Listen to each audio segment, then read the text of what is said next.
This is Joy 99.7 FM, 54 days to the 2024 presidential and parliamentary elections. Good evening and welcome to Newsnight. Tonight, Ghana COCOBOD alarmed over the spate of smuggling as the country loses over 120,000 metric tons of cocoa, totaling $2 billion between 2022 and this year, despite that 531% increase in producer price for cocoa. It is something that is adversely affecting our production as a nation. In fact, I have details of that also tonight. Environmental think tank Arocha pushes for the removal of Ghana as co-chair of the Forest and Climate Leaders Partnership, a key organization in campaigning the protection of forests following the devastation by Galamsey activities. We have details of that shortly, and also get to hear from the EPA challenging CSIR's 300-year restoration timeline for lands affected by illegal mining. And in our Drive Safe campaign tonight, Ghana Police Service commences investigations into cruise accident at East Legon over the weekend caused by the speeding of a minor that led to the charring of two individuals in the process. We realized that the two people were bent beyond recognition. You could see their skin melting onto their seats. So there were 4 people in the Acura and there were 3 people in the Jaguar. From reports I've received, the driver and then the 11-year-old girl who was rescued from the scene have been treated and discharged from the hospital. We have details as one of the injured persons has since been discharged, plus the update from the Accra-Kumasi accident involving a VIP bus that claimed 12 lives in just one weekend. In business, World Bank projects 4% growth rate for Ghana, far higher than what government had estimated for this year. And in sports, Black Stars head coach Otuado vows to defeat Lucky Sudan in the make-or-break AFCON qualifying game in Libya tomorrow. And we have this week's episode of Streets of Despair. We'll share the story of a 22-year-old who was forced into prostitution after being knocked down by a car while hawking sachet water. I saw the Mr. 2 years. Been into prostitution for 2 years now. I've invested all the love I have into this job. Plus the latest from the National Science and Maths Quiz. Fancy Man Girls SHS outshine Zion College and West Africa SHS in the preliminary contest to seal the 1-8 sport in the 2024 National Science and Maths Quiz. We were Eastside for 6 years, and we know God was preparing us for better things this time. So you should expect bigger things from sites now. I feel very berserk. I feel very overwhelmed with joy. That and more in tonight's edition of Newsnight. Do well to join us with your thoughts. Your comments is via WhatsApp 055-1111-997. We're live on Joy 99.7 FM, Love FM in Kumasi and My Joy Online. Now, this is your home of independent, fearless and credible journalism. And tonight, the Ghana COCOBOD says it is alarmed over the impact of smuggling on cocoa production in the country after it lost over 120,000 metric tons of cocoa to the menace in the last 2 years alone. Despite the producer price of cocoa witnessing a 531% increase in the last 7 years, there have been a surge in cocoa smuggling to neighboring countries. While taking his turn at the Meet the Press series in Accra, CEO of COCOBOD, Joseph Boahengedu, attributed the trend to the trading dynamics on the international market. It is something that is adversely affecting our production as a nation. In fact, if we go by existing statistics, smuggling is taking almost about 100 to 120,000 metric tons of cocoa out of Ghana, especially in the last 2 years. Now, for last year and this year in particular, this had been so. I think now I'm coming to your question. This had been so because the international market trading system is inverted. When you say it's inverted, it means that today the spot price had become more appreciable or better than the forward. or what we call the futures. And for us, Ghana, before the price shot up, before the spike actually started last year, somewhere around April. That's April 2023. Before then, the price of cocoa at the terminal market, at the web market, was around $2,200 per ton. And then suddenly, there was this spike. From that figure, it crossed 3,000, went above 6,000, and by February this year, price of cocoa had gone above $12,000. That's CEO of COCOBOD, Joseph Boahenyedu, and the Meet the Press series. Earlier today, my colleague on the research desk and data analyst, Isaac Kofieje, joins me in studio. Kofi, let's start with the total being smuggled out of the country between 2022 and now. Well, in fact, COCOBOD has not been consistent with the smuggled cocoa beans figures or statistics. What we know is that the CEO today said available data shows Ghana lost between 100,000 to 120,000 tons to smuggling in the last 2 seasons. However, Charles Amenyoglo, who leads the board's anti-smuggling task force, quoted a higher figure of 160 metric tons for the just ended season when he spoke to Bloomberg just last month. Okay. Also, we know that COCOBOD in their December 2023 newsletter quoted 216,000 metric tons for the last 2 seasons and stated that the figure was equivalent to a loss of $754.3 million. Now, if we decide to go with the CEO's figures with an average international price of $8,000 per ton, it means Ghana lost an estimated $960 million to smuggling last year. Now, if adding the last 2 seasons, estimated loss of $754 million brings the total loss to some $1.7 billion. Or if we decide to use a higher figure of 160,000 metric tons, then we are talking about close to $2 billion in just 2 seasons. Well, the concern remains as to why exactly our neighboring countries, Ivory Coast and Togo, remain that point where smuggling, or the destination point for the smuggled cocoa beans from Ghana, because there's been an increase in the producer price. What exactly is accounting for this? Well, for the answer is very simple. You know, cocoa fetches more in Ivory Coast and Togo than in Ghana because of a more stable CFA franc, or the currency, and less regulated system. So they have a currency that's a bit stable than ours, and their system is not that as rigid in terms of the regulation like we have here in Ghana. Well, that's interesting. But how much of these smuggled cocoa beans do we know that COCOBOD's task force is able to intercept in this period under review? So we are talking about a loss of 160,000 tons. Now, this is how much they were able to recover or intercept.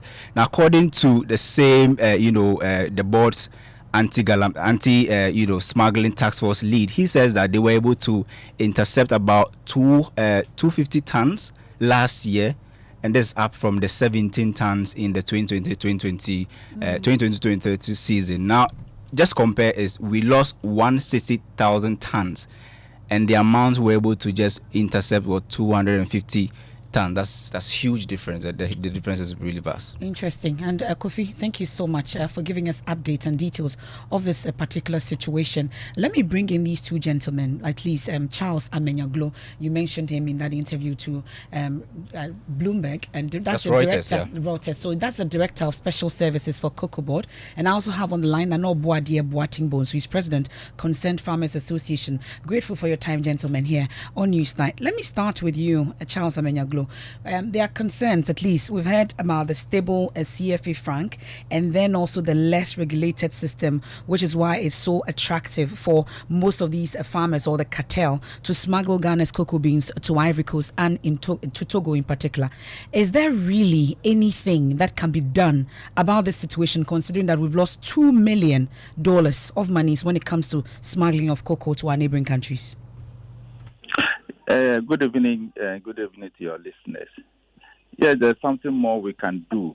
That is, first and foremost, we need to sensitize the citizenry that cocoa being the mainstay of Ghana's economy is regulated, and is regulated by law.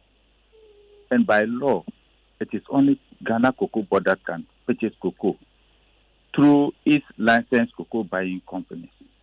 But what we have noticed now is that everybody has jumped to the fray and is buying cocoa, which is against our laws.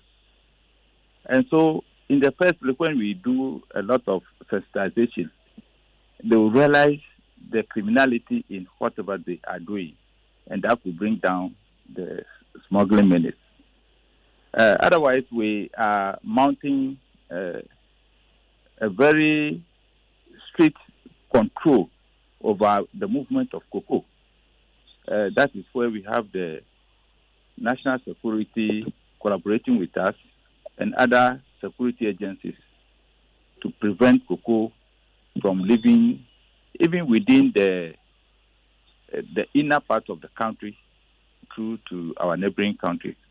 So we are doing a lot of anti-smuggling operations just to bring it down in the first place. And has it come down, you say? Come again? And has it come down? We are doing our best. Because when you look at the interceptions from last year, as at the end of October, we intercepted about 400 bags of cocoa. This year, we are just about 2 weeks into October, and we have intercepted about 3,404 bags. That's 212 tons of cocoa. But that's woefully inadequate, Mr. Menyaglo, because considering the tons that people are smuggling out of this country, and COCOBOD and its task force are only able to intercept 300 bags, 400 bags, that's woefully inadequate. No, that is not inadequate, because in the first place, internally, we are buying the cocoa. The licensed cocoa buying companies are buying the cocoa. Those who are finding means of taking the cocoa away, we have intercepted so far 212 tons. That is significant. When you look at it, 400 bags last year by this time, because we opened the season in September. We are now in October. So the season has a long way to go. From now up to September next year. So it is quite significant. We are doing quite well, because wherever the smugglers are passing, our men are doing a lot. Up to Boku, up to Tatali, up to Zwarungu, up to Techiman, up to Sophie. And as of Volta part of it, I mean that of Sogakope, Japon area, we have virtually sealed those areas. Okay, but this so all this quite significantly. Okay, Mr. Menyaglo, all this boils down to the issue about the Legon. Are we considering reviewing the producer price index to actually also dissuade farmers, apart from the task force also doing its work? Oh, that is, I think management is still looking at the scenarios, and where appropriate, I believe the necessary intervention will be put in place. But are you overwhelmed, you say, or is a situation you have under control? I would say it is under control, even though the surge is high. Significantly, you see virtually every day or every other day there are interceptions here and there. And because of the way we have implanted ourselves, sometimes taking them in large volumes have reduced.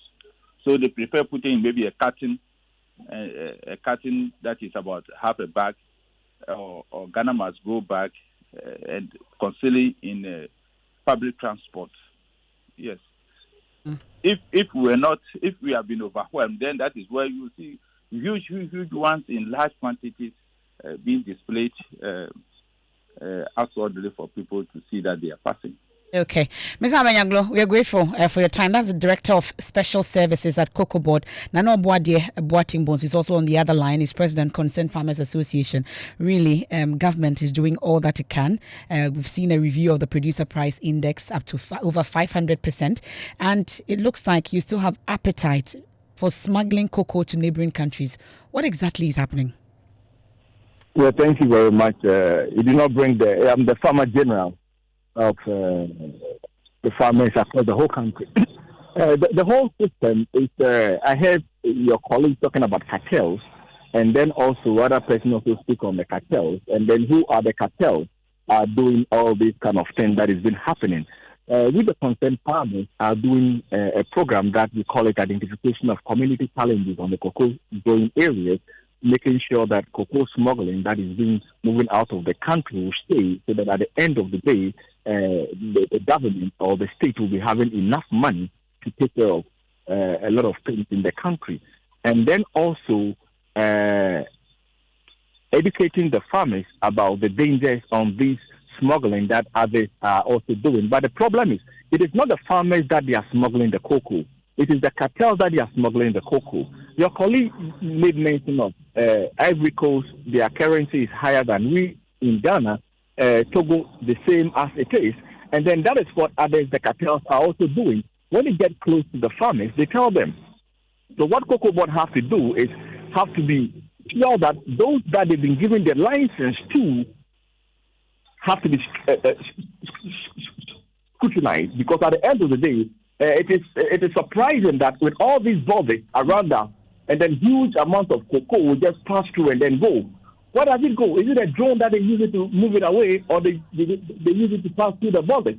COCOBOD, they are trying their best to make sure that all these things will put in place. But at the end of the day, the solution is we, the concerned farmers, can seal all this smuggling that has been happening, because the engagement so far that we've done from Western, North, Asante region, eastern part of the country, and then the Volta side, and then Western region, at least we are getting response, and then some of the farmers are in line with that. But what is triggering or trigger some of the farmers is about the pricing. Okay. So they're also telling them that at the end of the day, the government is making sure that he is trying his best in a way just to make sure that the pricing will be going up for them. That is the education that we are giving to the farmers on the ground, so that at the end of the day, they will not also be a victim for that. But at the end of the day, to make things clear, Ghanaian cocoa farmers, to our identification and then the challenges that we have been going through our investigation, no farmer is smuggling the cocoa. It is the cartels that they are buying the cocoa from the farmers.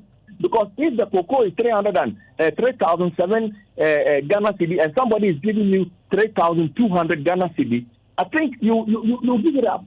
And that is what has been happening. And others are giving money to the farmers, and then they are buying from the farmers, because some of the farmers are angry enough, they want to sell their cocoa. Others are even giving their cocoa land for the Galamsey.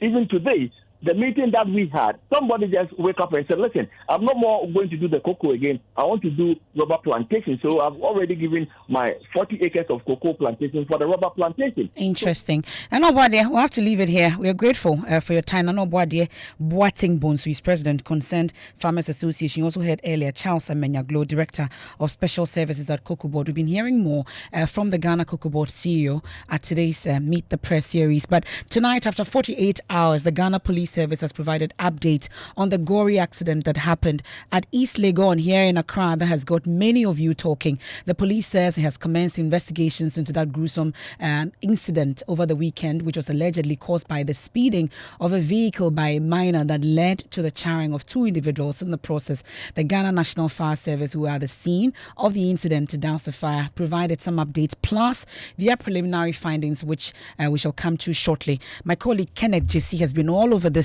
particular case for us, joins me in studio. But first, let's look at the police statement that they put out earlier today, a while ago, after 48 hours. What does it say? Right, it says the Ghana Police Service has commenced investigation into an accident that occurred on Saturday, the 12th of October 2024 at East Legon in Accra, leading to the death of two persons. Preliminary police investigation indicates that the suspect driver, identified as Salif Wamwako, rammed his vehicle into an another vehicle on Jani Ashi Street at East Legon. Both Jani Ashi. Yes, thank you. Both vehicles caught fire and burned beyond recognition. Now, the suspect driver and other surviving victims are currently receiving medical attention.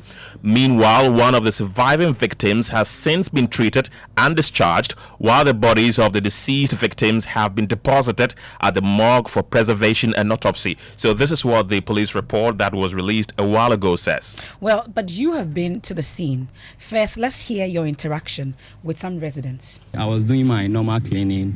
I was doing cleaning the glasses. So all of a sudden, I was at the top, and the white car, which is the Jaguar, they went for a part. And as boys, they were, I don't know whether they were boosted. So the Jaguar car, which caused the accident, was on high speed. And I learned they were arguing the car. The other guy was telling the guy to, slow down small. As he realized, he was almost inside the T-junction.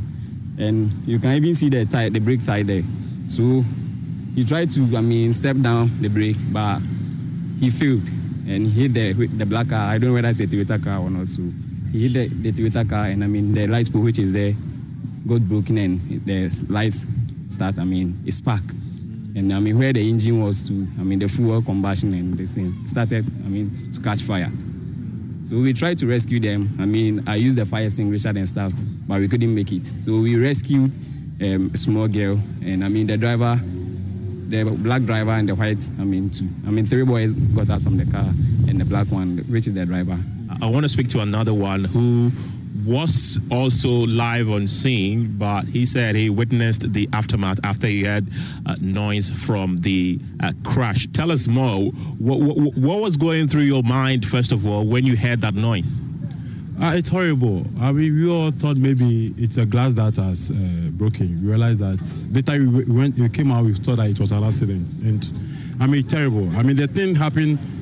All of a sudden, they catch fire. So we were trying to help, but it takes only a brave person to go in to help. There are rumors that the one that hit the car was drunk. Do you have any indication of whether it was true? No, I can't say that because the thing happened before we came out. So I can't say that. I don't have that fact. What we know is overspeeding. That one we all bear witness. The footage and other things bear witness. Yeah. You see, lucky enough, there was a water supply. Those with the poly tanks, they helped before the fire service people came in. If not that, the whole thing will burn to actually before the fire service will come in. We'll get to hear from a member of the Public Relations Department of the Ghana National Fire Service. But Ken, you've been to the scene. I've heard your interaction with some residents there. What does the scene look like 48 hours after the incident? Well, it looks clear 48 hours after the incident, but you can actually see the marks it has left. There's a building to the left of the road, and then directly opposite is a boutique. So that is the building where that car rammed into, and you can see that the car perforated into that building, which caught fire eventually. And then what happened was that there was an electric pole that fell onto the vehicle. So that electric pole got destroyed. So when we got to the scene, the electric pole was being replaced by the staff from the electricity company who tell us that that caused some power destruction. So that building, the building that has been destroyed, you can see there's a washroom there. There are people there, but they do not want to speak to us because they explain to us that they are a bit traumatized there. But aside that, though, people are going about their normal duties. But that is a very busy intersection. Anybody who knows that is a very busy intersection where a lot of cars, a lot of school buses, in fact, we saw a lot of school buses also passing there. And then when we were there, we saw a group of very young boys who came by, and a colleague told me that is the friend of, those are the friends of the guy who rammed into that vehicle. So normal activities are ongoing, but obviously you can see the marks of that horrible incident that happened during the weekend that has left over there. You could also see the debris that accident has caused over there. So although it's been 48 hours since the incident happened, but if you get there, you get saddened by just looking at what has happened there. Well, Ken, let's listen to Alex Kinate earlier on The Pulse. Right. We realized that the two people, they were bent beyond recognition. You could see their skull, their skin melting onto their seats. It was unfortunate. My heart goes out to the family. We are still investigating, but per our initial assessment, anything could have caused the fire. So there were 4 people in the Acura, and there were 3 people in the Jaguar. So the Jaguar, there were 2 minors, I would say 2 16-year-old boys, and 1 11-year-old girl in the Jaguar, and then they had the 4 occupants in the vehicle. The good news is that from reports I've received, the driver and then the 11-year-old girl who was rescued from the scene have been treated and discharged from the hospital. So that's Alex Kinati there interacting with my colleague Elton Brobe on the Pulse a while ago. He joins us on the line. He's a member of the Public Relations Department of the Ghana National Fire Service. Alex Kinati, we are grateful for your time here on Newsnight. So what's the update? What do we know? You earlier mentioned that 1 person had been discharged from the hospital. Tell us about the rest. How many other survivors are in the hospital? Okay, so thank you very much for having me. So in all, we had 7 people affected in the fire or the accident. We have 3 who were minors in the Jaguar. 2 of them were 16-year-old, and then 1 11-year-old female. The Acura had 4 people in the vehicle, and so the driver, fortunately, the driver and 1 11-year-old lady from the Acura have been treated and discharged, thankfully. And so the people left are the 3 minors who were in the Jaguar. My sources tell me they are undergoing surgery, and I'm sure by now they are done with the surgery, and we are hoping that they should be able to make a quick recovery. So what you're saying is the driver of the Jaguar and the other occupants of that vehicle all survived the accident? They all survived the accident and are currently receiving treatment. Some of them, I don't know if all of them, are undergoing surgery. So I'm sure by now the surgery should be done and they should be able to make a quick recovery. But this driver, there's been a lot of talk about that driver of the Jaguar being a minor. We are told it's a 16-year-old. The police has put out his name. We are told it is Salifu Amwako. There's no age put to it in the police statement. What do we know, at least from your preliminary investigations? So our preliminary investigations truly confirm that, yes, he's a minor, because there are 2 males who were both 16 years old and then 1 female who was 11 years old. So, yes, it means that he is a minor, a 16-year-old boy. And the occupants of the Acura that you talk about, that at least 2 have been discharged, and the others, at least we saw the charring of their bodies in the live feed, amongst others. Have we been able, what exactly is the extent of communication between the Ghana National Fire Service and the family involved in this particular incident? Okay, so today our officers from Medina, they were the team that responded to the accident. They paid the operations officer and the commander for the station paid a visit to the hospital. Unfortunately, they couldn't get access to them, and both the family of the children of Salifu Amwako and then the occupants of the Acura, we couldn't get access to them because they were all receiving medical treatment. So we are giving them time, and then we'll definitely do our follow-ups to be able to get a conclusive and solid investigation at the end of the day.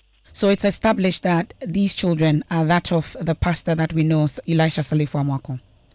Yes. Okay, so when our team got there, they had been rescued, so I didn't see them.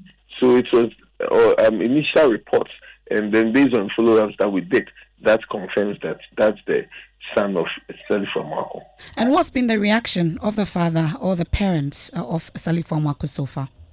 We haven't really been able to get close to them, because after we were more concerned with trying to get, because you can imagine how even distressing it is for officers to see charred body, and the fact that the bodies had melted onto the seats, and getting them off, you risk tearing their skin apart. That's how horrific it was.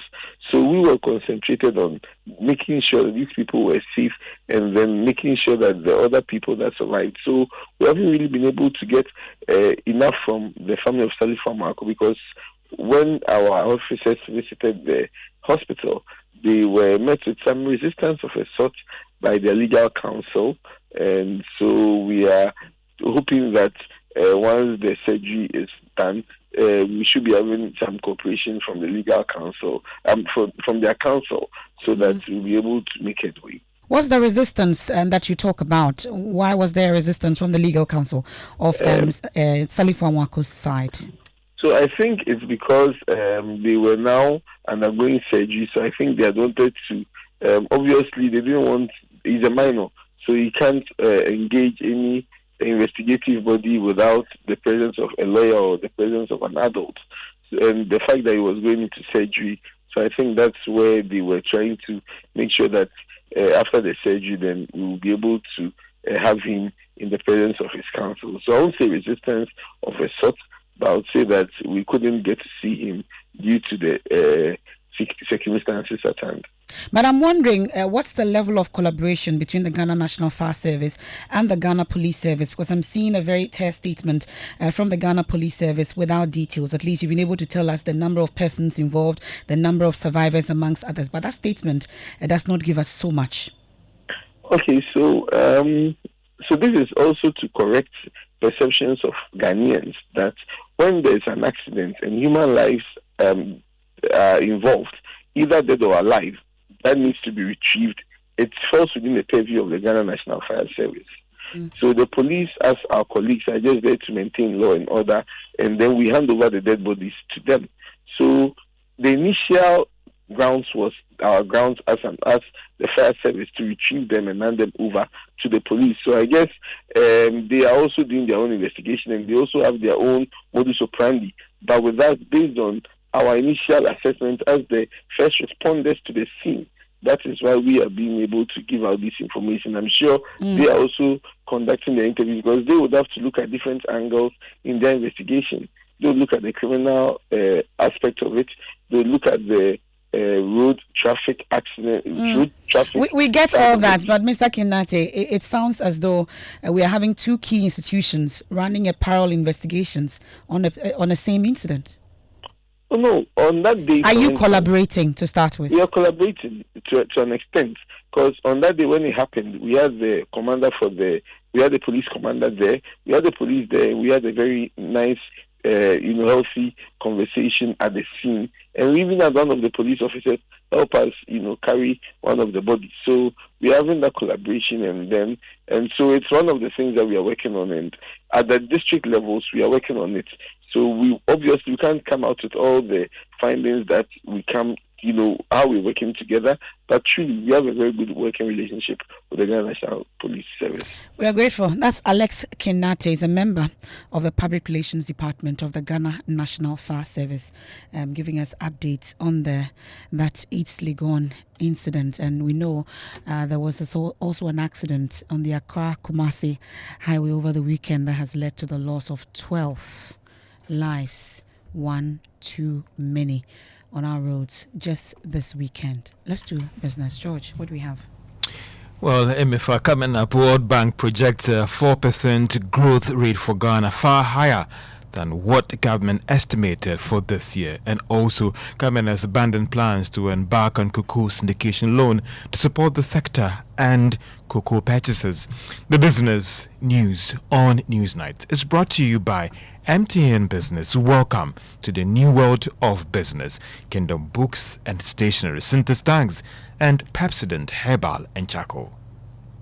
You're welcome back to Business on Newsnight. Now, the World Bank is projecting that economic growth will pick up strongly by the end of this year. The bank, in its latest report on economies around the world, is forecasting that Ghana would end the year with a rate of 4%. There is more in this report. The World Bank, in its Africa Pulse report, noted that the revised forecast is based on the sudden pickup in economic activities for the last 2 quarters of this year and the impact of the IMF program on the expected recovery. The World Bank earlier this year did project that Ghana will end 2024 with a growth rate of 3.1%. However, it appears that due to current developments in the economy, it now thinks that Ghana may do better than earlier projected. The World Bank is the second development partner to indicate that the country will do better than what it had projected earlier this year. The IMF has also disclosed that it will revise its growth rate numbers for this year from the current 2.8%. It is not clear for now how this development could impact on investor confidence, especially at a time that the country has witnessed an upgrade with its credit ratings by Moody's, Fitch and Standard & Poor's. And that is a business desk report. Now, government has revealed that it has abandoned plans to embark on cocoa syndication loan to support the sector and finance bean purchases. This is coming after the Ministry of Finance had earlier revealed that the plan is still on the table. But speaking to Joy Business, a great Minister Dr. Brian Echampo noted that the current developments in the economy means that they have to shelve this for now. If you don't need the money and pay all the interest, if we had gone on syndication, it's the interest rate on the world international market where you borrow. So far, it's at 5.75 plus margin of 2-3%. You will pay an interest of about 8% on $1 billion. That alone is 80 million cedis.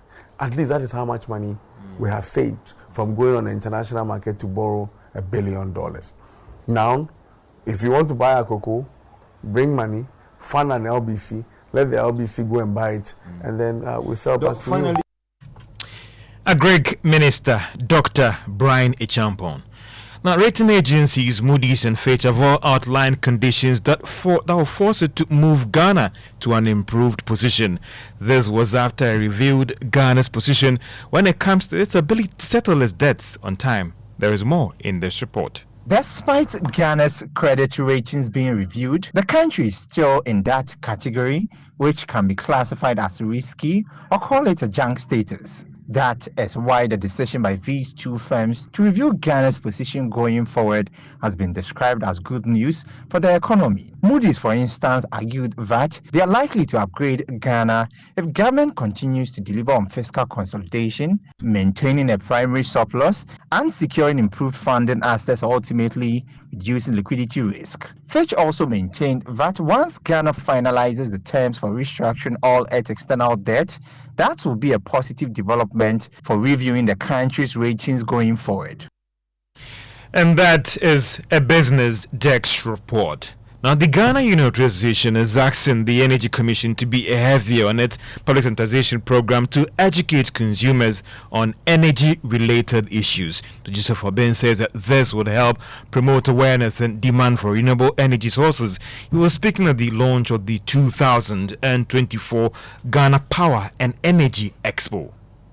We should also educate the final consumer on the new trends of what is required of us, because how is the final consumer going to know that this product consumes less energy? I think this is the way to go. That's what Energy Commission is working very hard on. But I think the consumer education is lacking, and that's why I will need Energy Commission in the next meeting. Dr. Joseph Obin is the president of the Ghana Union of Traders Association. Let's turn our attention to the stock market. And if you were a shareholder of GOL, today it was up by peso to close at 1 Ghana cedi, 51 pesos. Total was also up by 5 pesos and it's now worth 12 Ghana cedis, 66 pesos. And that's all for business on Newsnight. Back to you, MFR. Thank you, George. Let's do sports. Hey, Ms. Bao. Hello, MFR. Let me bring you some update from that incident involving Nigerian men's national team and Libyan authorities. Remember that earlier in the day, it was reported that Nigerian men's national team were left unattended to for some 13 hours in a Libyan airport. That was ahead of the AFCON qualifying game against Libya, which was slated for tomorrow. Now, the Nigerian men's national team subsequently boycotted the game and have since flown back to Nigeria. Now, CAF has released a statement following this development, and I'm going to read excerpts of it for you. They say that they view the disturbing and unacceptable experiences of the Nigerian football team at an airport in Libya in a very serious light. The Confederation of African Football has been in contact with the Libyan and Nigerian authorities after he had been informed that the Nigerian football team and the technical team were stranded in disturbing conditions for several hours. They say that the matter has been referred to the CAF Disciplinary Board for investigation, and appropriate action will be taken against those who violated the CAF statutes and regulations. Now, we understand the team has arrived in Nigeria, and the team's captain, Trustekon, has been speaking. Just got back to Nigeria with the team. I just want to say a big thank you to all the support that we've been getting. Out of energy. It's been a long 24 hours. We've tried to do our best to keep our spirits high. This will be the last thing I'm going to say about it. Football is all about respect, and that starts by respecting ourselves. We took a stand. I'm proud of the team's decision, and we're waiting to see what will be the follow-up from here, whatever the consequences are. We will be ready to continue our journey to AFCON 2025 in November. The Nigerian men's national team captain Trustekon following the arrival in Nigeria. Well, let's stay in Libya because that's where the Black Stars are also based ahead of their game against Sudan tomorrow. And, they are in a must-win game considering their standings in Group F, where they've got just 2 points and behind second place Sudan, and 7 points adrift leaders Angola, who are on 9 points. The match against Sudan could be the defining point in Ghana's qualifying campaign for next year's tournament, as they aim to secure victory after a goalless draw in Accra last Thursday. Well, Ghana coach Otuado says there's still hope. Surely we will try to train finishing and give them confidence. That's all. This was the only thing which was missing. The spirit was good, the passion was there, the defensive discipline was there. It's just about to finish the actions. That's all. That's all. And Sudan was very lucky today. And next time we see them in Libya, they won't be lucky. Then we will stay positive, and we will beat them away with the same performance, the same passion, the same creativity up front. We will beat them away. Yeah, that's Otuado, MFA. Sudan were lucky on Thursday, according to Otuado. And tomorrow, he said, we'll beat them. We'll beat them. Yes. Tomorrow. Okay. Yeah, we'll beat them. All right, MFA, that's it for sports. Thank you very much, Mr. Just to mention, we're just about 12 days away from Joy Sports Invitational Tournament. So, I told you I'm doing 100 meters. Yeah, man. We've now got swimming in it. Hey, we need swimmers at multimedia. And here the boys are registering for football. Right now, we need swimmers. So, Papani. That for us. All right. And National Insurance Commission have registered, and we're with them earlier today, and of course we'll be hearing from them on Prime later tonight. I'll be watching you. All right, on that. Thank you so much, Ms. Bao. Now let's do our Street of Despair. At just 22, she was forced into prostitution to survive. Mayfia quit hawking sachet water after a speeding car knocked her down, breaking her leg. In the process, she's now compelled to accept offers as low as 25 cedis each night as charges. In the Joy News feature Street of Despair, Emmanuel Jivenu shares the stories of young girls in prostitution at the Kwame Nkrumah Circle here in Accra. I joined my friends in prostitution. Now, prostitution is what I do. At just 22 years old, Mayfia's life took a turn she never imagined. With no one to lean on, the streets became her home, and survival meant taking whatever work she could find, even if that meant selling her body. Been into prostitution for 2 years now. I make between 100 cedis and 200 cedis.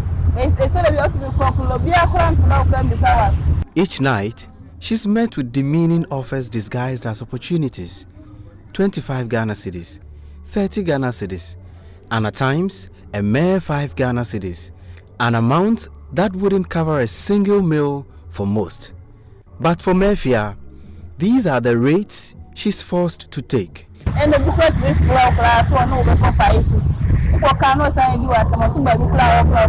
Some men come offering 5 cedis. They insult you when you reject it. From the 30 Ghana cedis I make per client, 5 cedis covers the costs of the room.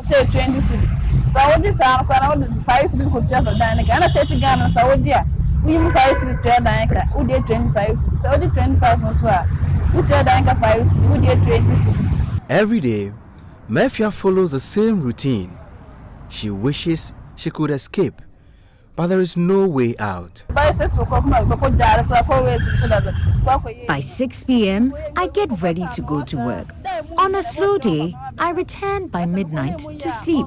However, on a good day, I can work until daybreak. I've invested all the love I have into this job.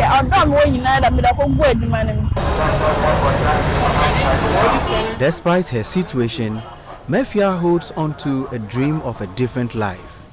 One where survival doesn't mean offering her pride for cash. I really want to quit, but I need the money to rent and get myself established.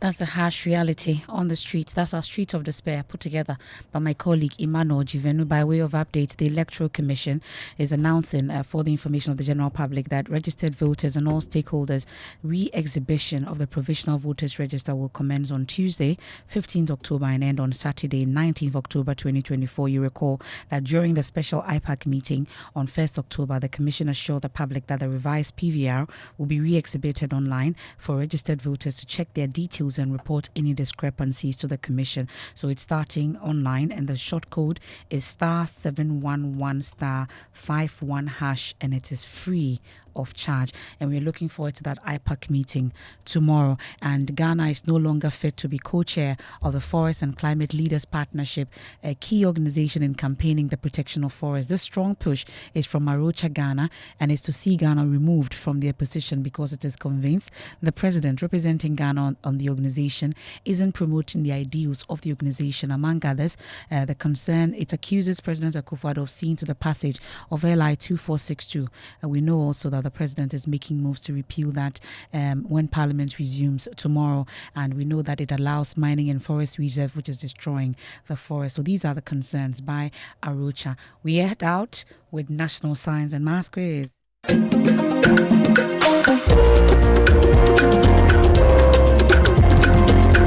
All the action began today in the central region, and my colleagues are on the team led by my colleague Jacqueline and Sumaya Boa, and we are told that the site ladies are doing some magic. But let's talk about what else has been happening on the ground. Jackie, take us away.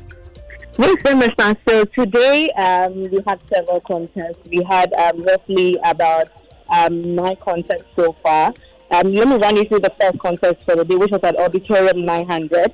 Infantaman girls, they proceeded to the next stage, and also the second contest at Auditorium 900, Chito Senior High School, proceeded to the next stage. They were in that same category with Notre Dame and Methodist Girls SHS, but unfortunately they couldn't make it. And the last contest was between Tepa Senior High School, Bright Senior High School, Secondary College, and Tepa Senior High School. You know, Bright Senior High School is a first timer, but then interestingly, we also have Archbishop Porter girls also proceeding to the next stage.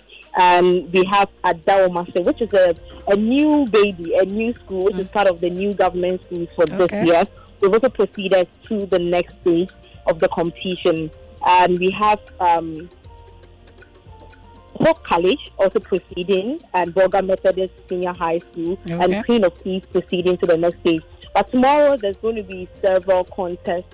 There's a likelihood that the contest being held tomorrow would be held in 4 groups. If you remember, Naneki Amensah-Bonsu, the managing director for Prime Time, has been saying that this year they had a lot of numbers as compared to previous years in terms of the school contestants. Okay.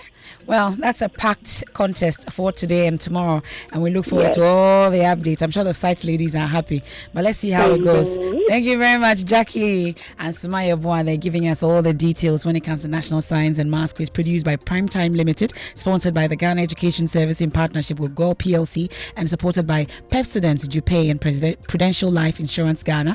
The broadcast of the 2024 National Science and Maths Quiz on Joy News is supported by NASCO, Vitamilk, Virtual Security Africa, Ace Medical Insurance, Build Financial Technologies, DBS Roofing, Syntex Tanks, Family Health Medical School, Chopbox Technologies, and Action Secondary Technical, Multimedia Institute of Ghana, DPS Pipes, and Waka Now. That's my opinion with Nanan Sakwao. Is up next. Please do stay. I am Emefa Apau. Many thanks for your company.